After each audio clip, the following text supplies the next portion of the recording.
Bom dia, já? boa tarde, boa noite. Ou boa tarde, boa noite, bom dia. Ela, todos os Ou takes boa agora você vai noite, fazer? bom dia, boa tarde. Eu vou fazer todos os takes, porque mês passado ela fez todos.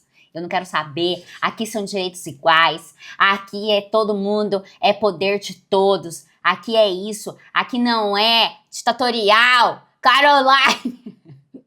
Acabou? Calma aí. Respira, vai, respira. Isso, respira e solta. Isso, controla a ansiedade. Eu falei pra você que eu tô tensa, né? Tá, a gente viu, o público também. Desculpa, pessoal. Eu tô bem. Então, quando Eu a tô gente tava nervosa. falando sobre endemia, você tá em surto. Bom, então, vamos lá. Hoje a gente vai falar um tema muito interessante, né? É um tema que a galera aí, todo mundo fala, doutora, mas eu tenho pedra na vesícula, eu preciso tirar mesmo a vesícula, não tem como só tirar a pedra? Eu acho que não, e tem que tirar a vesícula para não dar problema, porque eu já vi muitos problemas, principalmente com pancreatite. Isso é muita verdade. Então vamos falar sobre pedra na vesícula. Sim, A famosa vesícula biliar. sim. A vesícula biliar é um órgão que ele talvez seja um pouco parecido com o apêndice. Ele veio para Só ficar lá. Pera, eu sei. Essa eu sei. A vesícula, ela só armazena, porque agora eu vou começar a fazer a fonoaudióloga. Ela só armazena bile. Eu achei Então, que você assim, ia começar a fazer o papel da bile ou da vesícula. nossa, Não. mas o papel da bile e da vesícula é essencial, gente. Essencial pra gente absorver gordura, pra gente fazer várias coisas. Então, assim, quando você retira a vesícula, não quer dizer que você parou de produzir bile. Isso a Carol também vai falar. E nem por isso a sua digestão fica mais lenta. Ô, senhora, é você que vai falar Tá, ou é não, eu? peraí, que eu já tô tentando Você já tá dar tentando spoiler. adiantar? Vou dar spoiler. Presta atenção. Peraí. Então, Maria Beatriz? a vesícula, ela é um saquinho que armazena. Então, você pode viver sem. E pode dar ruim, porque ela pode colecionar pedras. E não são pedras legais. E se eu pegar uma pedra daquela lá, posso tacar na sua cabeça? Depois de lavar, te sais de Não, gordura. a gente dá pros pacientes as pedrinhas. Depois que você lavar, sais de colesterol. Algumas sim, outras não, né? Tem vários tipos de produção de pedra. Sim. Mas não quer mais Então, dizer posso mais começar a nada falar? Pode, senhorita cirurgiã. Ai, Meu que Deus! horror! Quem vê assim até parece que a gente se respeita. Ai. Eu não vou mandar ela calar a boca, porque ela já mandou eu fazer um monte de coisa aqui, né? E eu tenho um pouco de respeito, né? Pelo público-alvo. Então vamos lá, a gente vai falar sobre pedra na vesícula. Pedra na vesícula. Isso, tá bom? Pedra Se fosse uma pedra no meu sapato, ia ser você, mas como é na vesícula, a gente vai falar. De qualquer forma, eu não sou uma pedra no sapato de ninguém e eu sei me reconhecer como uma pessoa indevida e eu vou acabar me retirando desse podcast porque eu sou muito Ela tá me ameaçando a sair do afrontada. podcast Eu em sou todas as aulas que a gente vai dar. Eu sou muito afrontada nesse podcast, você entendeu? Ela que me convidou, ela falou assim, você vai ser essencial. Inclusive, você que come muita gordura, quando você falou lá no vídeo da dengue, Não, você ela me deixou confirmou. nervosa. Não. Lá Ela no vídeo me da deixou dengue, ela falou que nervosa. comia gordura. Ela Gordura me pode deixou dar nervosa. pedra na vesícula também. Ela me deixou nervosa. No colesterol. Você me deixou nervosa. Eu não como muita gordura. Não. Então, gente, vamos lá. Pedra na vesícula. Pedra na vesícula nada mais é que uma pedra que é formada na vesícula biliar. A gente precisa entender um pouquinho sobre o que é a vesícula biliar. Cadê o Netão? Dá o Netão. Peraí, eu pego. 1 minuto, vai lá. Vou pegar, Isso, vou vai lá. pegar. Isso. Muito bom, parabéns. Isso Pega o aí. Netão. Peraí. Faltou pegar meu café e minha água também, né? Mas aí, né, ô cirurgiã. Agora sou eu que vou usar o Netão. Você que vai usar? Claro, porque, dá licença, da última vez você ficou tomando meu espaço e Você acha ruim eu falar que você é uma pedra no meu sapato? Então faça esse podcast sozinha. Quero ver. Olha que draminha. Quero ver.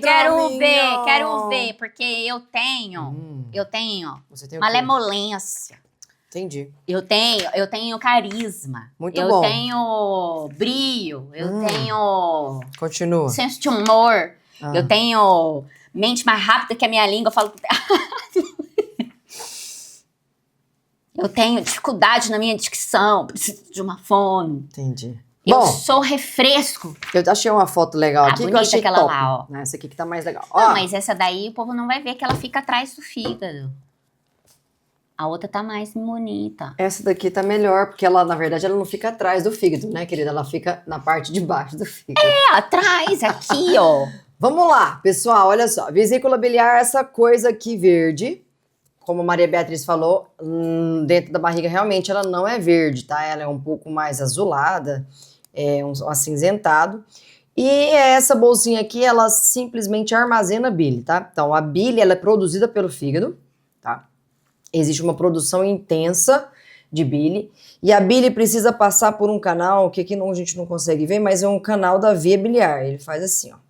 Não, Aqui. não gasta minha caneta aí. Ah, achei que não podia riscar o Não nela. pode riscar, Tá. mas... ó, E aí aqui, ó, aqui é um canal da via biliar, que essa vesícula, ela conecta nesse canal da via biliar, em que quando você come muita gordura, eu vou caçar pra você, deixa eu caçar pra você.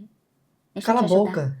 Deixa eu te Quando você come muita gordura, a vesícula, ela contrai e joga esse tantão de bile para poder digerir a gordura muito rápido. Porque se a gordura não é digerida rapidamente nessa primeira porção do intestino, ela pode causar diarreia, porque a sua osmolaridade, as suas células, né, elas têm uma concentração muito alta e que isso faz com que puxe água. Então, quando puxa água para dentro do intestino, a tendência das fezes é serem diarreicas, com conteúdo gorduroso.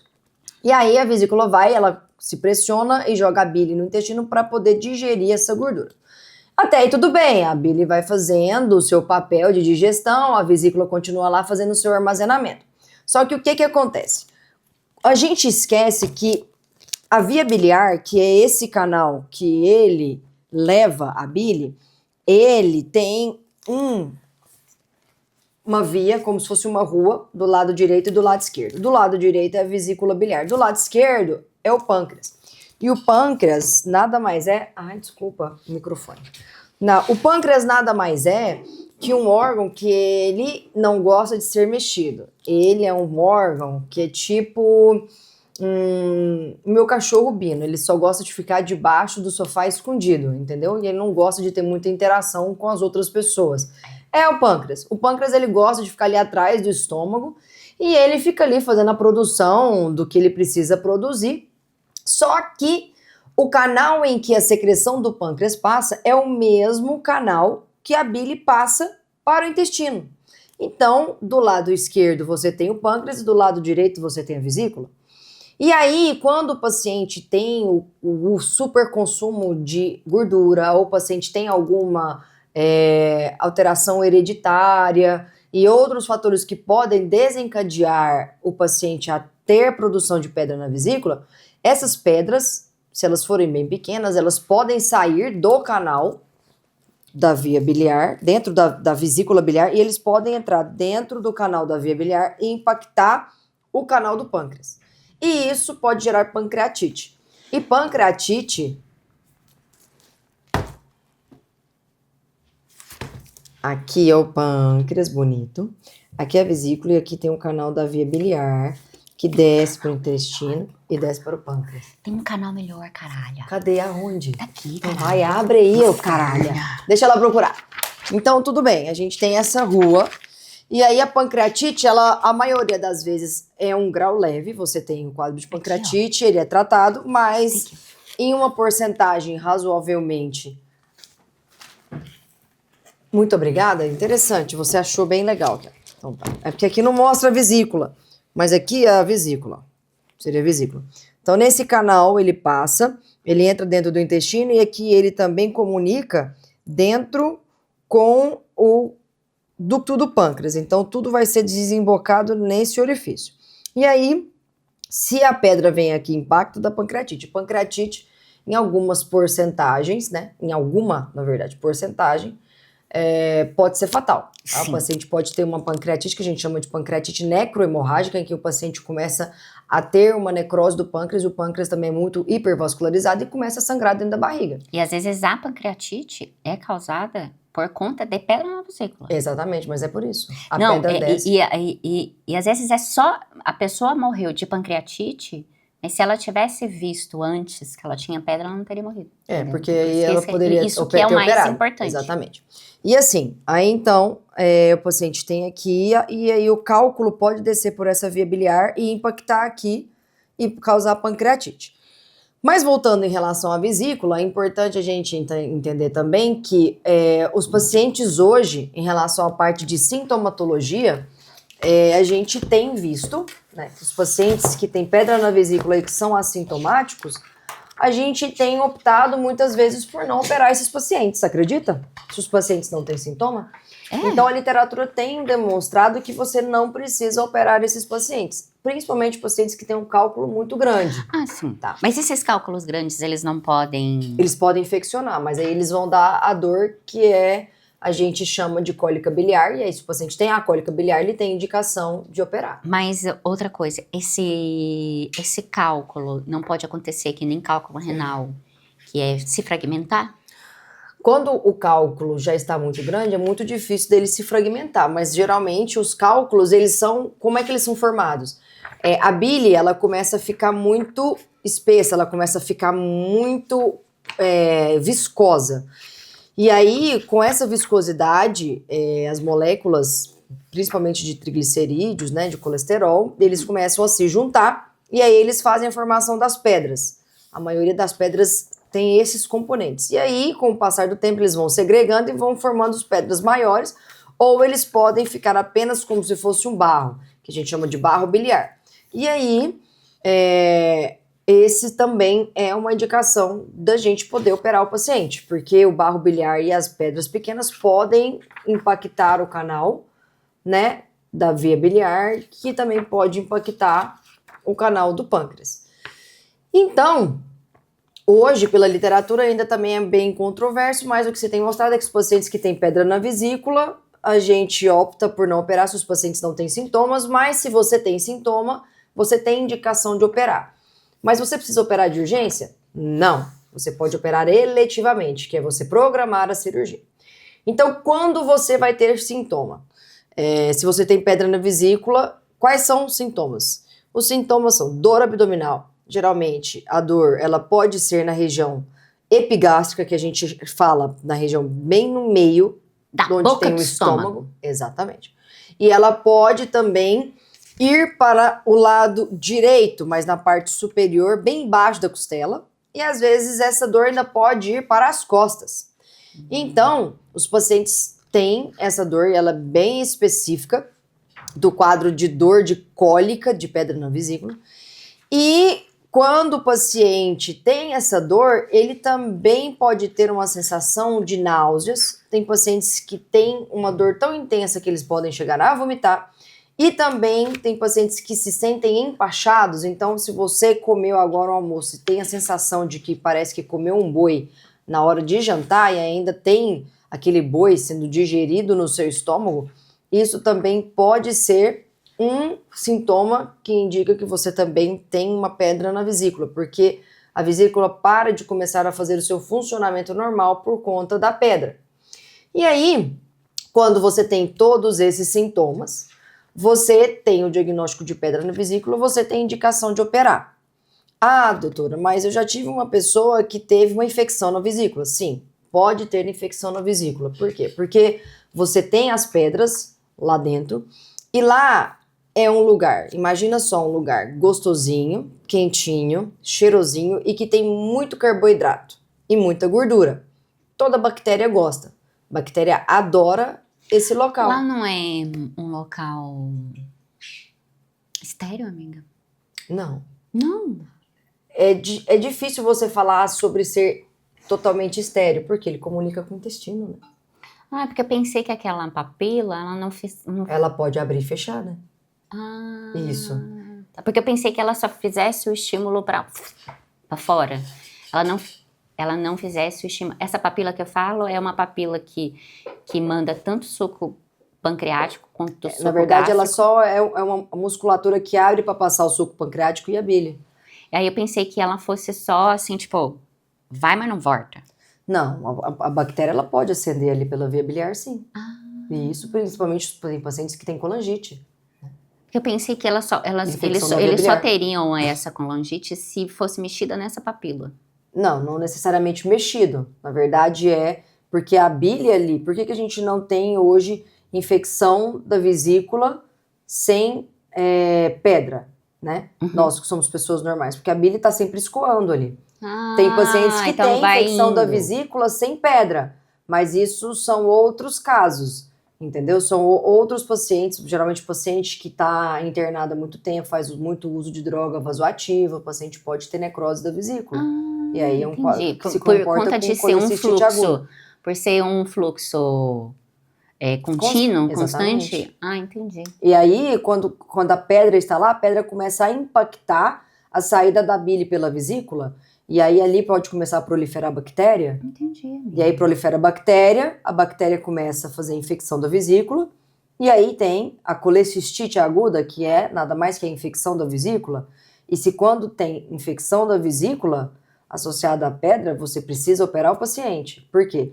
Porque quanto mais tempo o paciente tem um quadro infeccioso na vesícula, mais chance dessa vesícula começar a ficar com aspecto de vesícula dura, ela começa a entrar muito para dentro do fígado, e aí ela pode até, dependendo do tanto de infecção da vesícula que o paciente tem, ele pode ali tudo virar uma coisa só. A vesícula começa a juntar a parede com o canal da bile, que é a via biliar, e pode até se juntar com a parede do intestino, tudo vira uma coisa só.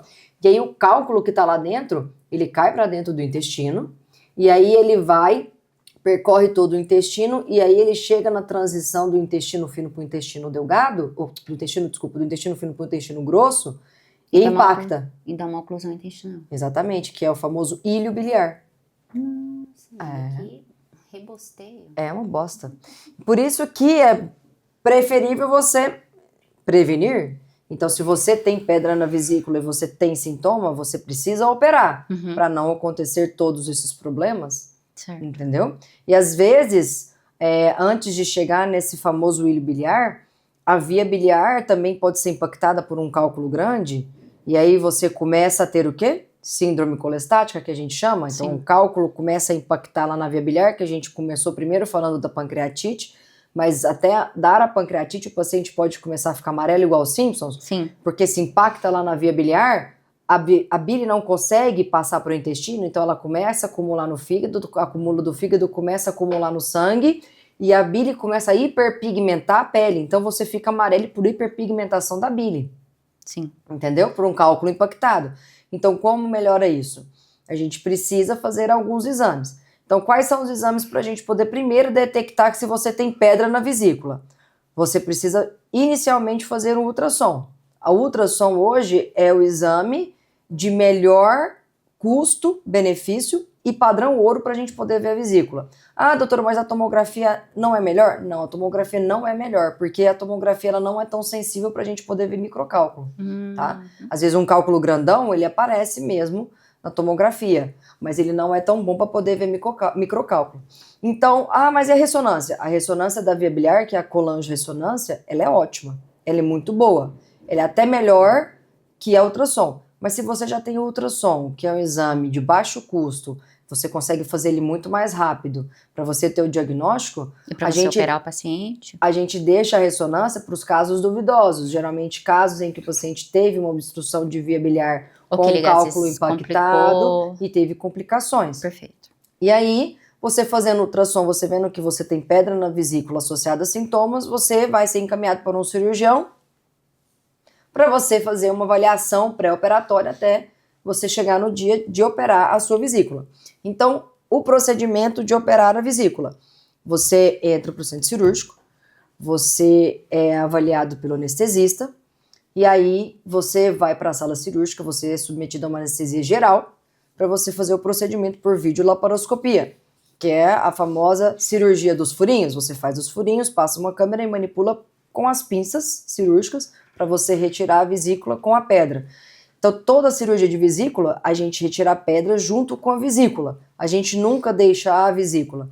Porque a vesícula só tem uma função mesmo de armazenamento, entendeu? Então, se você mantém a vesícula lá, a vesícula pode continuar produzindo a pedra. Sim. Então, Não. a gente tem que tirar... produzindo a pedra, sim. Isso, a gente tem que tirar a vesícula. Sim. E aí, o procedimento geralmente dura de 30 minutos a 40 minutos, associado ao procedimento anestésico todo de fazer anestesia geral e o paciente acordar da anestesia geral em torno de 1 hora.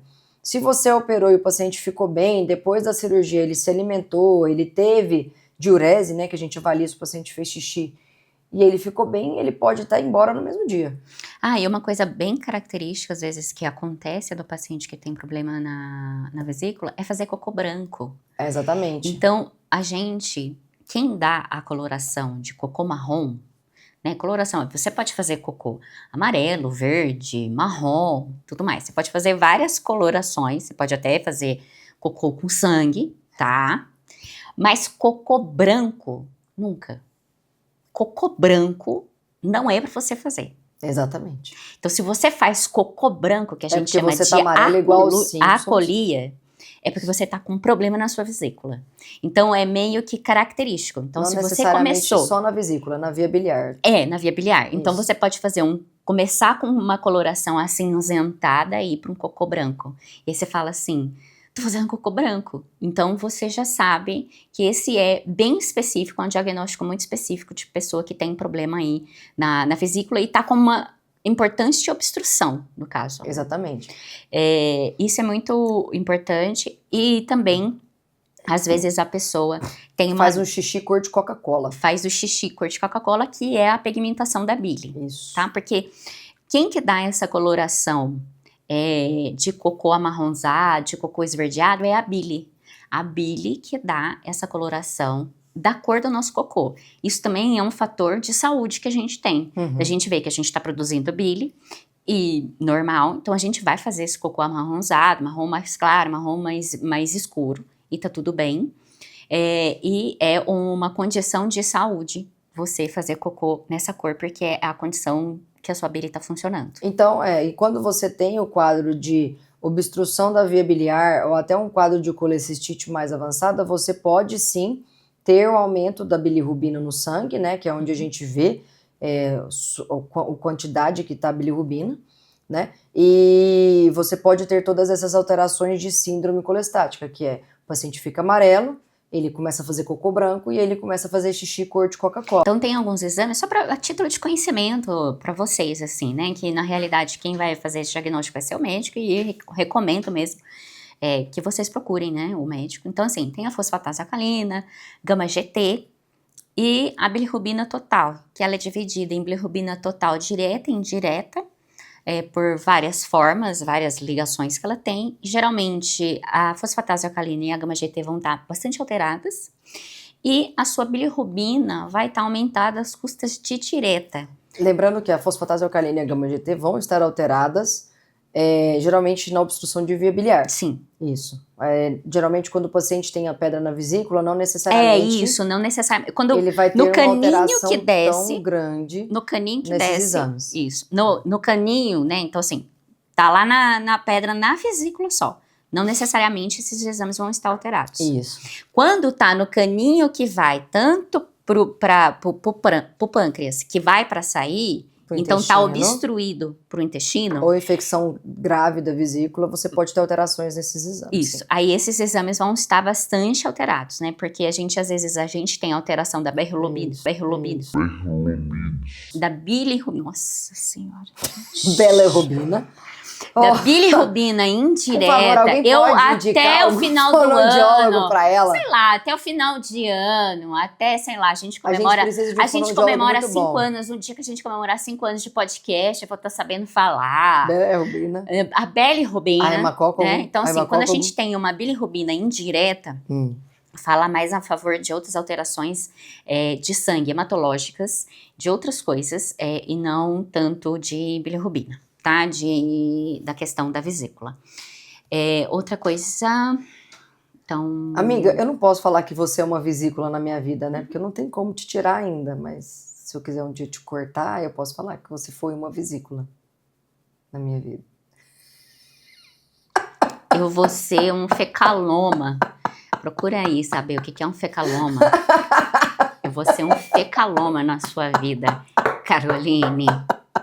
Procurem saber o que é um fecaloma. Então... Que ela vai tirar assim, ó. Procurem saber o que é eu sou um fecaloma na vida dela. Bom, é só pra gente poder entender. Então, assim, a gente faz o diagnóstico e o paciente, quando ele tem dor, ele tem... eu lembrei. Quando o paciente tem associado a esse quadro... Ela não deixa eu falar. Desculpa. Quando o paciente tem associado esse quadro a pancreatite, que é super importante, gente, que às vezes a pessoa, ela não sabe a dor do pâncreas, porque a dor do pâncreas, como ele é um órgão muito interno, então assim, ele é muito lá dentro. Ele atrás do estômago, ele não gosta de ser mexido, então quando ele dói, ele dói pra burro. Ele é muito lá dentro. Então, eu já falei aqui sobre dor referida, sobre dor. Ele é uma dor que dá em faixa.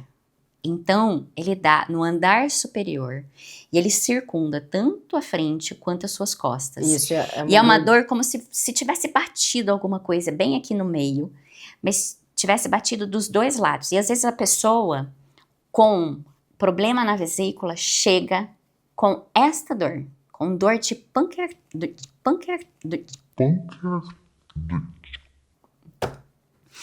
Eu vou largar a mão, com dor de pancreatite.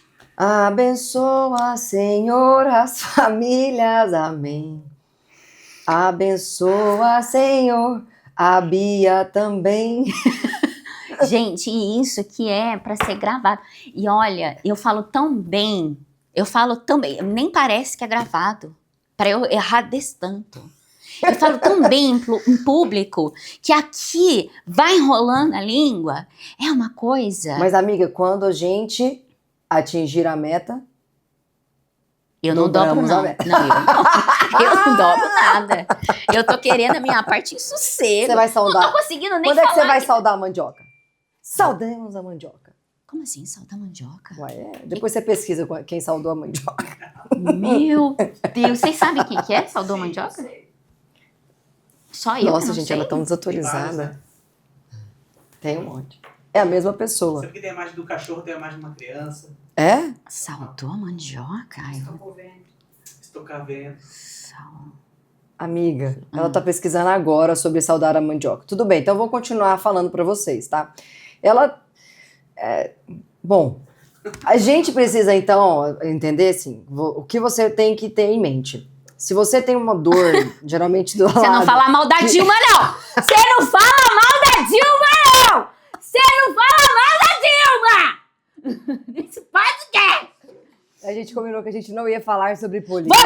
Você que começou. A gente não vai falar sobre política, nem religião, Você não fale mal de mamãe Dilma, foi golpe, e é isso.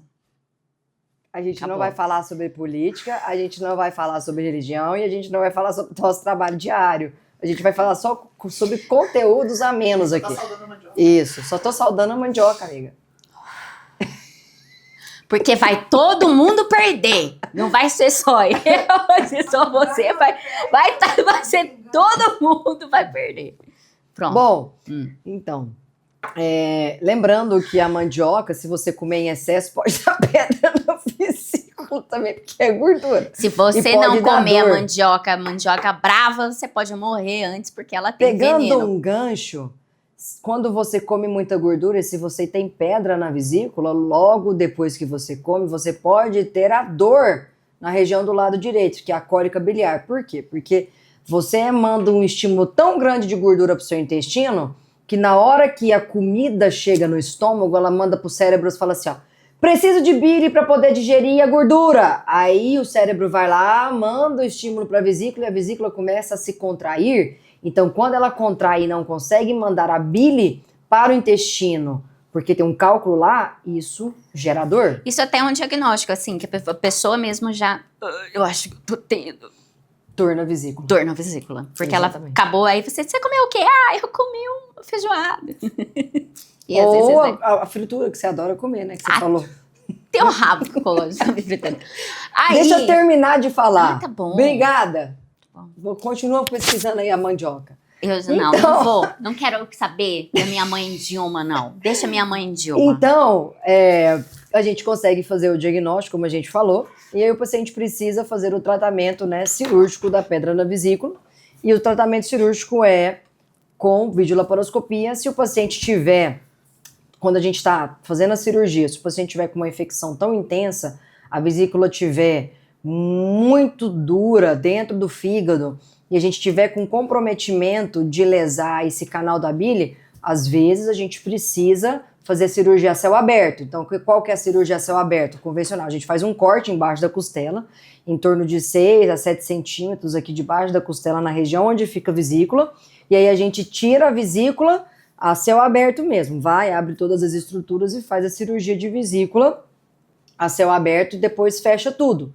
É muito melhor para o paciente fazer por videolaparoscopia, porque o paciente tem menos dor, o paciente vai embora mais rápido, tem uma recuperação mais tranquila do que a cirurgia aberta. Porque quando a gente faz aberta, a gente tem que cortar todos os planos, né, da camada da pele até a gente conseguir entrar dentro da cavidade abdominal. Então, o que tem aí? Gordura, a gente tem músculo, a gente tem algumas outras estruturas que quando a gente corta, dói, vai doer depois no pós-operatório.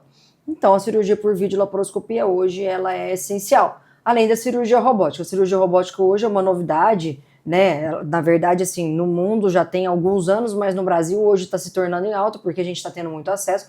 Você pode, sim, fazer a cirurgia de vesícula por robótica também, mas hoje ainda o acesso à cirurgia de robótica ainda tem um custo elevado. Então, a cirurgia de vesícula por videolaparoscopia cai super bem. Certo. Tá?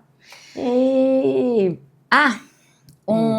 outro fator super importante que às vezes a pessoa não tinha pedra na vesícula e é muito comum é gravidez. Gravidez também aumenta muito as chances de você ter pedra na vesícula. Exatamente. Por estase gástrica mesmo, por estase mesmo da questão da gestação em si. Porque o neném começa a crescer e aí o útero começa a comprimir e aí o estômago começa a ter uma estase gástrica por compressão também. Isso, e aí por estase também da própria vesícula. Estase gástrica, o que é? É o estômago não conseguir pegar a comida toda que tá nele e mandar rápido pro intestino. Então a comida começa a ficar fermentando ali no estômago. Isso, e aí por isso que a mulher grávida, ela fica empachada, fica empanzinada, ela fica muito... Então, assim, o fato é que às vezes muitas mulheres que não estavam, ficaram grávidas, e aí durante a gestação acaba fazendo pedra na vesícula, espera a gestação passar, espera o puerpério passar, porque também não tá infectado, não tá nada. Mas aí a próxima oportunidade que elas vão ter vai ser também aí fazer essa cirurgia. Vai tirar a pedra na vesícula. Vai tirar a pedra na vesícula. Exatamente. E um adendo importante. Quando você tem pedra na vesícula, a gente sempre opta, e eu principalmente opto por operar os pacientes, porque a gente não sabe como que é o dia de amanhã, tá? Eu dou a opção dos pacientes que são assintomáticos de não operar, mas a maioria quer operar também. Então, isso fica a critério até do paciente, pela relação médico-paciente. Mas a gente acaba evitando, né, o paciente ter dor, a gente evita o paciente ter essas complicações, né, como a pancreatite, a coledocolitise, que é a impactação do cálculo na via biliar. E complicações nessa região são complicações muito difíceis, até mesmo de procedimentos cirúrgicos de correção no intraoperatório para o cirurgião. É uma região que ela é muito sensível, de difícil acesso, e a gente pode ter muitas complicações até no pós-operatório. Então, nada melhor do que a gente prevenir, né? Fazer uma cirurgia eletiva, né? Exatamente. Programar. Do que tudo fazer uma certinho. cirurgia de urgência quando o paciente tem infecção na vesícula. Lembrando, o paciente quando tem infecção na vesícula, o paciente é internado, inicia antibiótico terapia, o paciente precisa operar a vesícula, a não ser que o paciente tenha alguma contraindicação de fazer algum procedimento cirúrgico. Então, geralmente, pacientes muito idosos, pacientes que têm um risco muito alto de ter um procedimento cirúrgico e que pode colocar ele em risco a vida, a gente trata com antibiótico terapia e tenta manter o paciente sem Porque o alimentos risco gordurosos. cirúrgico, o risco de fazer uma anestesia nesses pacientes é maior. Então, às vezes o paciente já tem muito estente, já teve derrame. Então, assim, no caso, sempre se olha o risco-benefício do paciente. Isso.